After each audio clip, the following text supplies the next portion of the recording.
This was England, land of churches, of ivy-clad colleges, of quiet countryside. Today shattered and blasted by Hitler's Luftwaffe.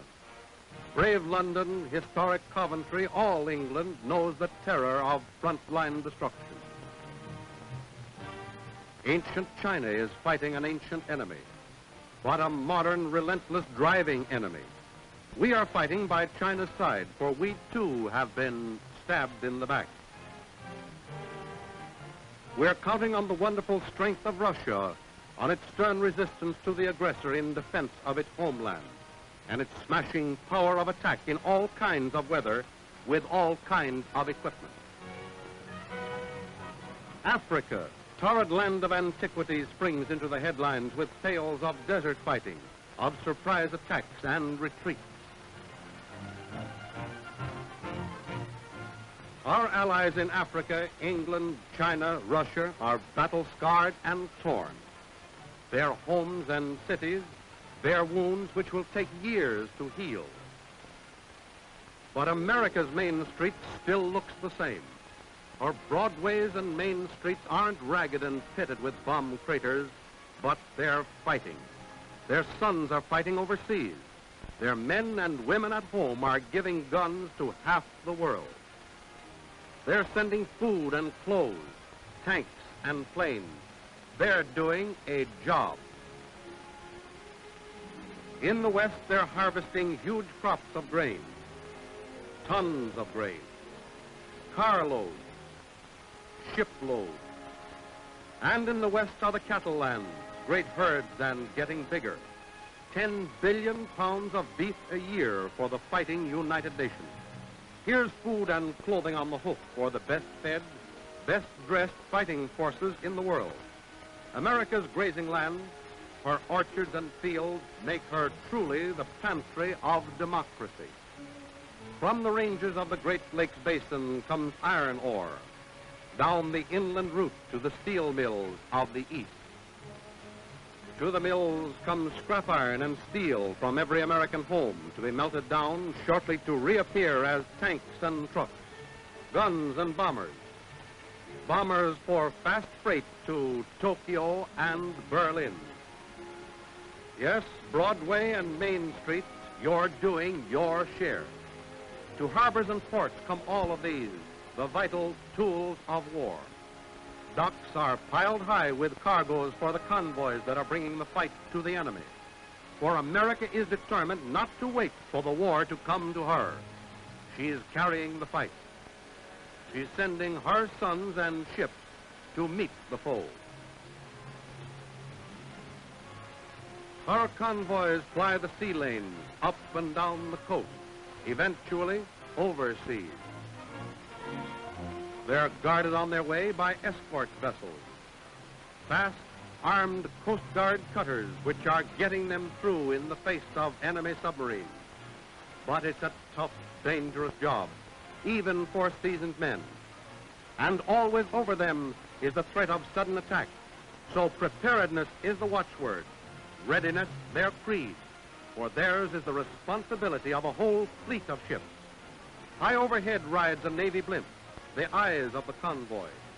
Their eyes must be sharp and alert, because submarines aim and fire their deadly torpedoes sometimes miles away from their target. Here's the Navy, Coast Guard, and Merchant Marine all working together to get the convoys through. Traveling south now, down the Atlantic coast a good many miles from shore. The convoy's real position is a secret. But to the officers up on the bridge and the men on deck and below, it's Torpedo Junction, the hottest spot along the whole seaboard. And here it is, a ship's been hit, and the blinker from just the stern of it is telling the story, giving directions. No radio can be used. It would tell the sub what it wants to know, the extent of the damage. Battle stations for everyone aboard, ready for the counterattack. Even the anti-aircraft guns for who knows. Then suspense while the cutters race for the suspected location of the sub. Gun and gun crews stand by and ready. The Y guns ready. And here it comes.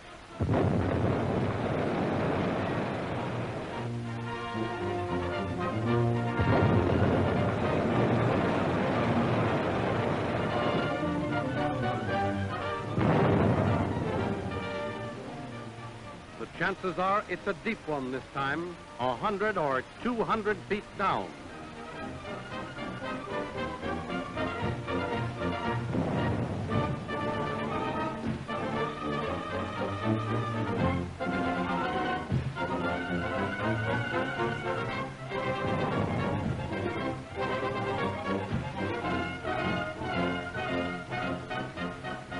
The blimps dropped the smoke bomb, so it's get set again, more action coming.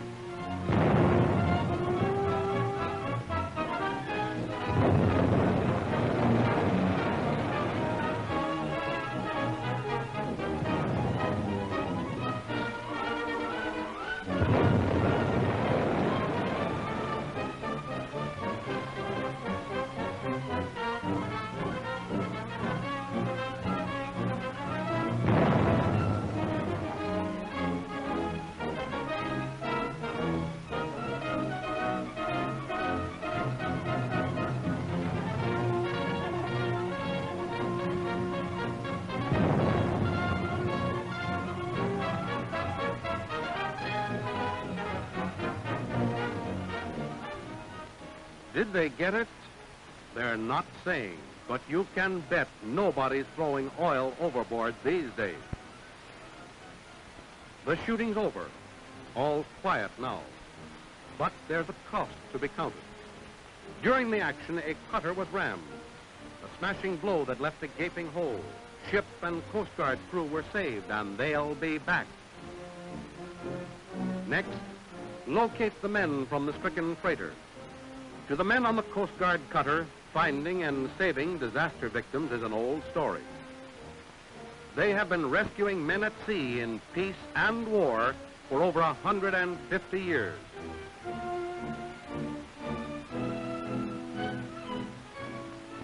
Coast Guardsmen, all men, have a deep respect for these, the merchant seamen, because they'll go right back to sea again. They're tough and grim, and they're counting the ships gone through, not down. Neither they nor we can say how many get through or to where.